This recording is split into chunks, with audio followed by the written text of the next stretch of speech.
तो पिलामाने समस्त को आम एसएम एजुकेशन यूट्यूब चैनल स्वागत पिलामाने तुम आज पिलामाने नहीं कि आछि तुम मोस्ट इंपोर्टेंट क्वेश्चन जोटा कि रियल क्वेश्चन भी कोई पारिबो तुमर अष्टम श्रेणी बुझि पाइलो कि तो अष्टम श्रेणी विज्ञान क्वेश्चन पत्र पिलामाने आज तो मना कि नहीं कि आछि तो एतिकी फास्ट कहबी आम चैनल को पिलामाने आम चैनल को लाइक कर सब्सक्राइब कर दियो प्रथम मु एई वर्डटा मु कहबी आम चैनल को लाइक कर सब्सक्राइब कर दियो काहेकि ना ए क्वेश्चन टी तुम एग्जाम रे देखा पई मिलिबो बुझि पाइलो कि तो एई क्वेश्चनटा पिलामाने रहइबो देखो अष्टम श्रेणी विज्ञान क्वेश्चन टी रहइबो तुमर पिलामाने मन रखतो तुम द्वितीय समाप्ति सूचक मान निर्धारण 2025 तुम जोटा कि आनुआल एग्जाम कौच से तुम 2025 एग्जाम काली अच्छे ओके तो काली पिला माने आज मुझे नहीं आसी आमर मोस्ट इंपोर्टेंट क्वेश्चन ओके तो यहाँ ओरिजिनल क्वेश्चन भी कहीपर गोटे प्रकार बुझे लगी तो देख ये तुम जहाँ फिलअप करा फिलअप कर तुम ना ये लिख ये रोल नंबर विभाग तारीख माने डेट पिला माने ओके तो विद्यालय नाम और ब्लॉक जिला डिस्ट्रिक्ट तुम जोड़ा थी लिखो तो ये तुम हाथ मारिबा दरकार नहीं बुझे लगी तो पिला माने चलो क्वेश्चन फास्ट जा क्वेश्चन जा पूर्व मुझे पिला माने कहबी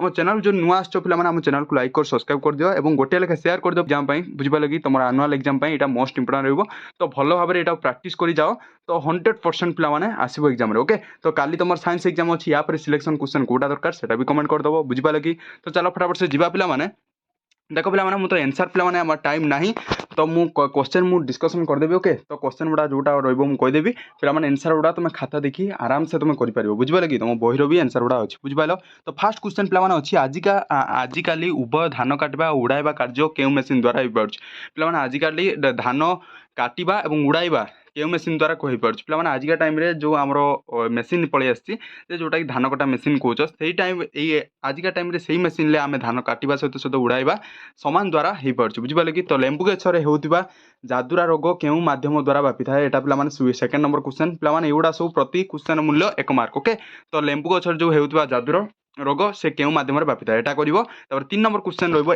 Fe प्लस डैश जल प्लस Fe2O3 ओके तो H2O तो समीकरण टी कौन है Fe2O3 ओके तो यहाँ पे लिख बुझिपाल कि तो पे नेक्स्ट देखा जदि अम्लजान अनुपस्थित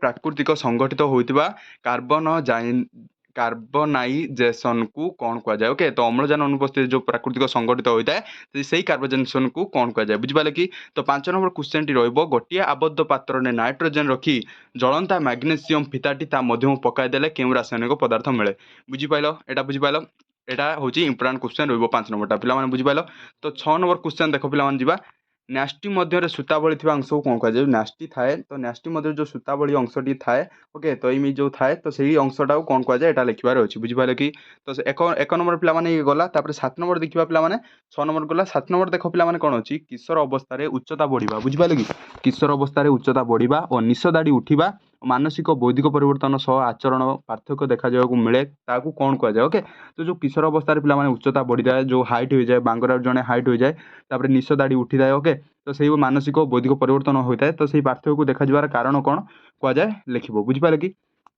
8 नंबर देखा पे देख वाई गुणसूत्र थिबा शुक्राणु और एक्स गुणसूत्र थिबा डिंबाणु मिलन पुत्र संतान जात होता है आम जानते वाई प्लस एक्स हेले कौन होता है ना पुत्र संतान जात होता है तेणु संतान लिंग निर्धारण कार भूमिका अटे ओके तो लिंग निर्धारणटा कार भूमिका अटे ओके डिंबाणु होता है ना शुक्राणु तो यहाँ भल भाव देखिए लिख बुझिपाल कि तो देखा मनीष शरीर में ध्वनि सुखिबार भूमिका प्रधान भूमिका ग्रहण कर अंश नाम कौन मनीष शरीर में ध्वनि शुणिबारे प्रधान भूमिका ग्रहण करथिबा अंशर नाम कौन एटा पिला माने लिखिबो 9 नंबर क्वेश्चन तो एलईडी बल्ब रे थिबा तार दुईटर नाम कौन पिला माने एलईडी बल्ब रे जो थिबा तार तार तार दुईटर नाम कौन एटा लिखिबो बुझिपाले कि तो 10 नंबर क्वेश्चन एटा पिला माने थिला तो 11 नंबर क्वेश्चन देखो 11 नंबर क्वेश्चन पिला माने तो ठीक कि भूल मारिबार अछि ओके तो 4टी ऑप्शन तुम मानकु दबो तो सेहिद्रु कोटा ठीक सेटा मारिबो तो 6 मार्क रहइबो यादरे तो देखो निम्नलिखित गैस मध्यरु केउटा ग्रीन हाउस गैस नुहे पे ग्रीन हाउस गैस निये कोटा या पे देखिबो बुझिपाले कि तो 12 नंबर क्वेश्चन देखो पे माने निम्नलिखित मध्यरु केउटी सौर ग्रह नुहे सौर ग्रह पे या भितर कोटा नुहे यहाँ देखिबो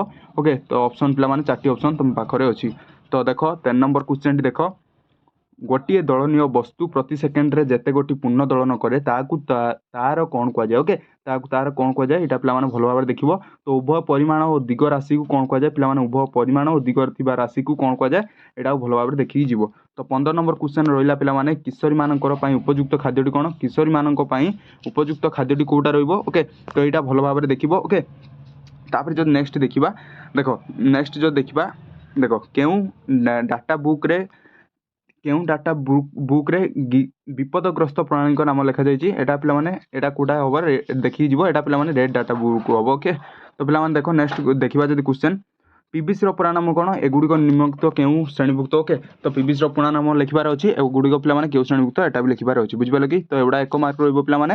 ଅନ୍ୟ ଖାଦ୍ୟ ପଦାର୍ଥ ଅପେକ୍ଷା ଜାମ୍ ସ୍ପାସ୍ ନଷ୍ଟ ହୋଇ ଅଧିକ ଦିନ ପର୍ଯ୍ୟନ୍ତ କାହିଁକି ରହିଥାଏ? ତ 18 ନମ୍ବରଟା ପିଲାମାନେ ଦେଖିବ। ବୁଝିପାରିଲ କି? ତ 19 ନମ୍ବର ଦେଖିବା। 19 ନମ୍ବର କ୍ୱେଶ୍ଚନ୍ ଆମର କ'ଣ ରହିବ? ଜମିରେ ରାସାୟନିକ ସାର ବଦଳରେ ଖତ କାହିଁକି ବ୍ୟବହାର ହୋଇଥାଏ? ଜମିରେ ଯଦି ରାସାୟନିକ ସାର ବଦଳରେ ଆମେ ଖତ ବ୍ୟବହାର କାହିଁକି କରିବା? ଏଇଟା ପିଲାମାନେ ଇଜି ରହିବ।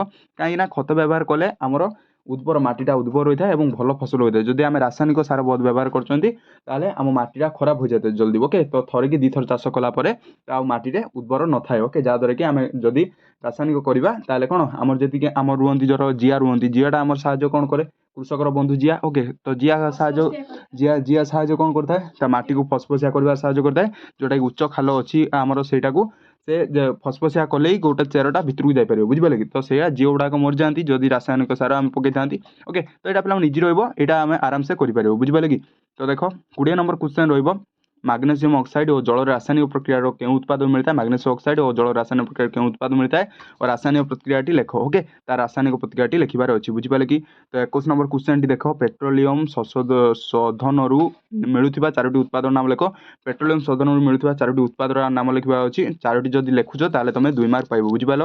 ତ ଦେଖ ପିଲାମାନେ ନେକ୍ସଟ କ୍ୱେଶ୍ଚନ୍ ଅଛି ଟଣା ବଳରେ 4ଟି ଉଦାହରଣ ଦିଅ। ପିଲାମାନେ ଟଣା ବଳରେ 4ଟି ଉଦାହରଣ ଦେବ ତ 2 ମାର୍କ ପାଇବ ପିଲାମାନେ। ଓକେ, ତ ଟଣା ବଳରେ 4ଟି ଉଦାହରଣ ଦେବ। ବୁଝିପାରିଲେ କି? ତ ହାତ ପାପୁଲି 2ଟି ଘଷିଲେ ତାତି ହୋଇଥାଏ କାହିଁକି? ଯଦି ଆମ ହାତ ପାପୁଲି 2ଟି ଘଷୁଛନ୍ତି ତାହେଲେ ଦେଖିପାରୁଥିବ ପିଲାମାନେ 2ଟି ହାତର ସ୍ପର୍ଶରେ 2ଟି ହାତ ଘଷିଲେ ତ ହାତ ପାପୁଲି 2ଟି ତାତିଯାଏ। ଓକେ, ତ ପିଲାମାନେ ସେଇଟା କାହିଁକି ହୋଇଥାଏ ଲେଖିବ।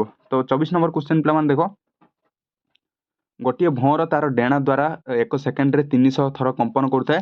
ତାର ଆବର୍ତ୍ତନ କାଳ ନିର୍ଣ୍ଣୟ କର। ପିଲାମାନେ ଗୋଟିଏ ଭଅଁର ଯଦି ଡେଣା ଦ୍ୱାରା 300 କମ୍ପନ କରୁଥାଏ ତାହେଲେ ଆବର୍ତ୍ତନ କାଳ ତାର ନିର୍ଣ୍ଣୟ କରିବାର କହିଛି। ତ ଏଇଟା କାଢ଼ିବ ପିଲାମାନେ। ବୁଝିପାରିଲେ କି? ତ ଦେଖ ତୁମେ ବାହାରେ ଅଛ ହଠାତ୍ ମାଟି ଥରିବା ଅନୁଭବ କଲ ତ କ'ଣ କରିବ? ପିଲାମାନେ ତୁମେ ଯଦି ବାହାରେ ଅଛ ତୁମେ ମାଟି ଧରିଛ ତାହେଲେ କ'ଣ ଆମେ ଭାବିଲେ ଭୂମିକମ୍ପ ହେଇଛି। ଓକେ, ତ ମାଟି ଧରିଲା ମାନେ ଆମେ ଗୋଟେ ଅଲଗା ଜାଗାକୁ ପଳେଇ ଆସିବା ଯେଉଁ ଜାଗାରେ କି ଆମର ଗଛପତ୍ର ନଥିବ। ଓକେ, ତ ସେଇ ଜାଗାରେ ରହିବା। ଓକେ, ତ ଭୂମିକମ୍ପ ହେଲା ଆମେ ଜାଣିଲେ ତ ଆମେ କାହିଁ ଘର ଭିତରେ ରହିବା? ବାହାରକୁ ପଳେଇ ଆସି ରହିବା। ବୁଝିପାରିଲେ କି? ତ 26 ନମ୍ବର କ୍ୱେଶ୍ଚନ୍ ଦେଖିବା 2ଟି ଦର୍ପଣର ଆନତି ପିଲାମାନେ 45 ଡିଗ୍ରୀ ଦେଲେ ତାର ପ୍ରତିବିମ୍ବ ସଂଖ୍ୟା କେତେ ହେବ? ଏଇଟା ପିଲାମାନେ ଇଜି ରହିବ କରିବା ଆରାମସେ। ବୁଝିପାରିଲେ କି? ତ ପିଲାମାନେ ଇଏ ହେଉଛି 2 ମାର୍କ ବିଶିଷ୍ଟ ରହିବ। ମାର୍ବଲ କ୍ୟାନ୍ସର କ'ଣ? ପିଲାମାନେ ମାର୍ବଲ କ୍ୟାନ୍ସର କ'ଣ? ଏହାର 2ଟି ବାକ୍ୟ ଲେଖ। ଓକେ, ମାର୍ବଲ କ୍ୟାନ୍ସର କ'ଣ ପିଲାମାନେ ଲେଖିବ? ଏହାର 2ଟି ବାକ୍ୟ ଲେଖିବ। ତ ଦେଖ 28 ନମ୍ବର କ୍ୱେଶ୍ଚନ୍ ପ୍ରାଣୀକୋଷ ଓ ଉଦ୍ଭିଦ କୋଷ ନାମାଙ୍କିତ ଚିତ୍ର ଅଙ୍କନ କର।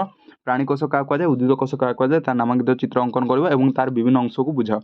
ଏଇଟା ଥିଲା ପିଲାମାନେ 28 ନମ୍ବର ଇମ୍ପୋର୍ଟାଣ୍ଟ କ୍ୱେଶ୍ଚନ୍। ତାପରେ ସେକେଣ୍ଡରେ ତମର ସେକେଣ୍ଡ ବିଟ୍ ରହିବ ଅର ଏଠି ପିଲାମାନେ ତମେ ଯୋଉଟା ଗୋଟେ କରିବ। ଓକେ, ତ ଗୋଟିଏ କରିବାର ଅଛି। ମାନବ ଚକ୍ଷୁ ଚିତ୍ର ଅଙ୍କନ କରି ତାର ବିଭିନ୍ନ ଅଂଶକୁ ବୁଝା। ମାନବ ଚକ୍ଷୁ ଅଙ୍କନ କରିବ ତାର ବିଭିନ୍ନ ଅଂଶକୁ ବୁଝିବ। ବୁଝିପାରିଲ କି? ତ ପିଲାମାନେ ଏଇଟା ହେଉଛି ଇମ୍ପୋର୍ଟାଣ୍ଟ କ୍ୱେଶ୍ଚନ୍ ରହିବ। ତ ଦେଖ 29 ନମ୍ବର ଦେଖିବା। 29 ନମ୍ବର ପିଲାମାନେ ଦେଇଛି ବିଜୁଳି ଓ ଘଡ଼ଘଡ଼ି ସମୟରେ କେଉଁ ସବୁ ସାବଧାନତା ଅବଲମ୍ବନ କରିବ? ପିଲାମାନେ ଏଇଟା ପିଲାମାନେ ଇଜି ରହିବ। ତମେ ଯଦି ୟାଠାରୁ ଏଇଟା ପିଲାମାନେ କରୁଛ ବିଜୁଳି ଓ ଘଡ଼ଘଡ଼ି ସମୟରେ ଆମେ କେଉଁ ସବୁ ସାବଧାନତା ଅବଲମ୍ବନ କରିପାରିବା? ଏଇଟା ଇଜି ରହିବ ଲେଖିପାରିବ। ଓକେ, ତ ଯଦି ବିଜୁଳି ମାରୁଛି ଆମେ ଗୋଟେ ଯଦି ଗଛ ସ୍ଥାନରେ ରହିଛନ୍ତି ତ ଗଛ ପାଖରେ ରହିବା ନାହିଁ। ଆମେ ଜାଣିଛନ୍ତି ଗଛ ପାଖରେ ଯଦି ରହିବା ତାହେଲେ ଆମର ଏଇ ବିପଦ ଅଛି। ଓକେ, ତ ବିଜୁଳିଟା ଆମକୁ ଡାଇରେକ୍ଟ ଗଛକୁ ମାରିଥାଏ ଯାହାଦ୍ୱାରା ଗଛ ଗଛ ସହିତ ନିଆଁ ଲାଗିଲା ଆମେ ବି ନିଆଁ ଲାଗିବାର ସମ୍ଭାବନା ଅଛି। ଓକେ, ତ ମନେ ରଖିଥିବ ଯଦି ବିଜୁଳି ମାରେ ଦେଖିବା ପାଖ କେଉଁଠି ଘର ଅଛି କି ଆମେ ଘର ସ୍ଥାନକୁ ଆଗେ ଆସିବା। ଓକେ, ତ ବିଜୁଳି ମାରିଲେ ଆମେ ଗଛ ଜାଗାକୁ ରହିବା ନାହିଁ। ବୁଝିପାରିଲେ କି?